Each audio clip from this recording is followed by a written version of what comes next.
been after me. Y'all favorite came after me. My fans up and them bands up, bring my fam up. The mentality, these niggas be faking. The mentality, these niggas be hating. The mentality. All right, y'all, so we are back here with a Claude video, man. And I don't make a lot of videos from this device, so if the audio sounds weird, that's why. This video is probably going to sound a little weird because this is actually being recorded from my phone, my second phone.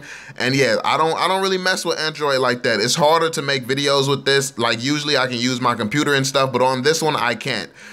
So yeah, this is basically what we're going to be talking about. We're going to be talking about the best build for Claude, and I want to know some of you all's opinions on what the best build is. I want to hear some of your thought processes and stuff about the build, but me personally, I'm going to focus on attack speed, and I'm going to show you why. Basically, when you look at his attacks, barrage of attack, that means a bunch of attacks, fast attacks, continuous damage. Like basically if you read actually what he does, everything is talking about speed and how fast he attacks basically. And also he generates a shield with like 10% physical attack points.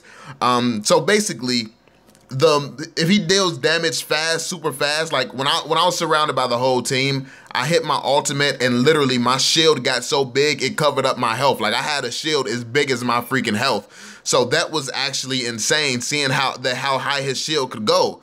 Cause that I was not expecting that at all, man. I wasn't expecting him to be that good. And what's crazy about it is he has crazy sustainability. Like you wouldn't believe how sustainable this hero is. So yeah, that's why I'm gonna be focusing on attack speed. Then you look at his other attacks as well. It helps some of his abilities, speeds up his movement speed and speeds up his attack speed and stuff. Like really, this hero is really attack speed driven and attack speed focused. So that's why that was my approach with creating this build. Also, let's take a look at the emblem I'm using. So I'm using this emblem. I have to switch it around a little bit, but basically I'm focusing on lifesteal first so we can get some of that lifesteal. Then I'm focusing on attack speed here, and then I'm going with hot pursuit here, the increased attack speed. So really I'm just going all out on this attack speed because this hero is really good. He's good enough to actually capitalize on that attack speed. So yeah, and let's go to the build. Press the button. See, that's why I'm gonna use this phone. But anyway, so this is the build I'm rocking right now. So let me explain to you all my choice in items, and let me explain why I picked them. It was kind of hard to choose different attack speed items. I used the build and I really like this build, but check it out. So you get the 65 physical attack, you get the 25 mana regen, and you're gonna need a little bit of mana regen simply because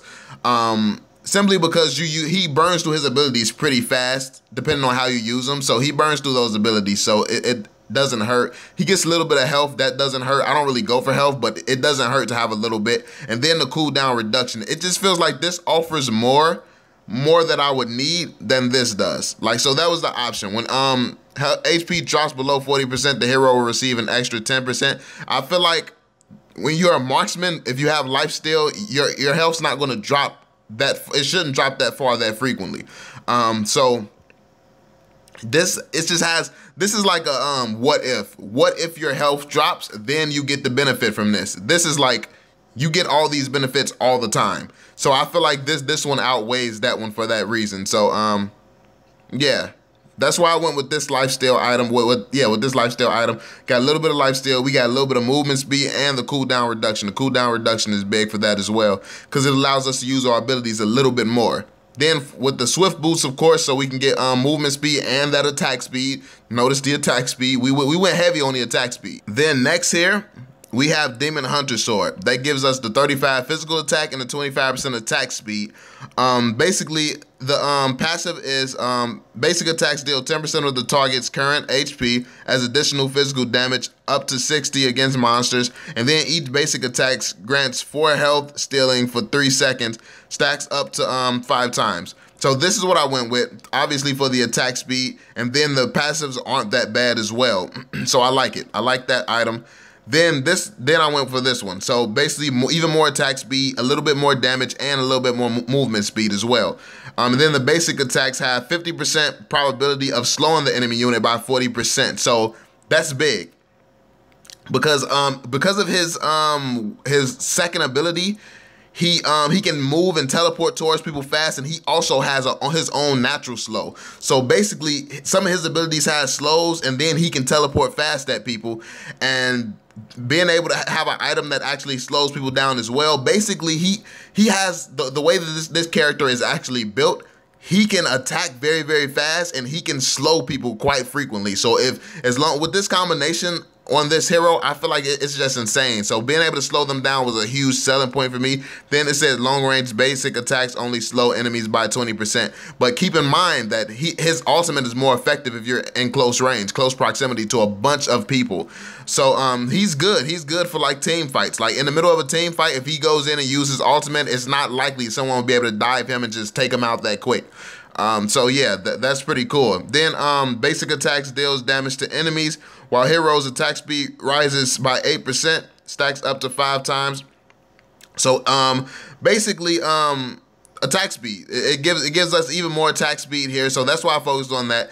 It was big on the attack speed, and then it slowed the enemies while moving a little bit faster as well.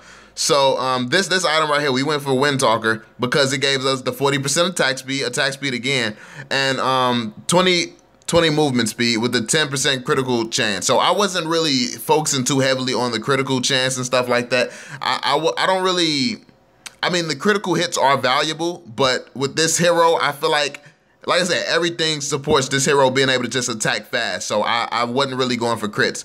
And then for the passive, obviously, every 3.5 seconds, basic attacks hit 3 enemy units and deal 100 points of magic damage. Now this, I don't really care about the magic damage that it's doing. This affects cooldown drops as your critical chance rises, while damage rises as attack speed rises. The passive wasn't really a big deal. I think one of the biggest selling points about this passive is the end here where it says 1 movement speed will be increased by 5% for a short time. So the passive, like, it wasn't really that impressive until I saw the boost in movement speed. Then with the movement speed that we have up top with the attack speed, that combination, I feel like that combination is insane. And when you actually get this build like actually built out, the speed that you attack at and the movement speed that you have and the way you can stop other people from having that movement speed, I feel like he's a really good hero for doing that. And then obviously we got the Blade of Despair for more damage and then a little bit more movement speed. And it's also, his passive is attacking enemy units that have HP below 50% will raise the hero's physical damage by 25%, lasts 2 seconds. So it raises the hero's damage quite a bit. Like, it raises the hero's damage and there's even more movement speed. So basically, as you can see with this build, I was focusing very, very heavily on attack speed. Like, this is a build that I really like right now. Using this build, yeah, I've been able to do a lot, man. And like I said, attacking, like with this build, because I attack so fast, I literally saw myself surrounded by 5 people at one point. I hit my ultimate and the shield like really covered up all my health. Like, it covered everything. Like, literally your shield gets so big because of how fast you attack, it's insane. And then the way that you can slow down the other people you're going against. And that's a huge, huge factor as well. But that's pretty much it, man. That's the build that I'm rocking with right now. Let me know what you all think about the build. Let me know your thoughts. Do you think that there's any other items with attack speed that would work better? I know there was I had a few options to choose from. And it was difficult trying to choose between certain items and stuff like that. I know I was looking at this one as well, but it focused on the crit a lot, which I didn't really think is important. So yeah, let me know what you all think in the comment section down below. Let me know some of your thoughts on the build, some of your thoughts when it comes to picking this hero based on the skills and stuff that you know about him. And yeah, that's pretty much it, y'all. So thanks for watching. Make sure you drop that thumbs up, subscribe to the channel for more Mobile Legends talk and more talk about the new heroes and builds and all this type of stuff. And I'm gonna catch y'all on the next one, fam. Peace out, y'all. I'm on it. Can't fail for my family, I want it. So they'll never need hope or want it. A break, just something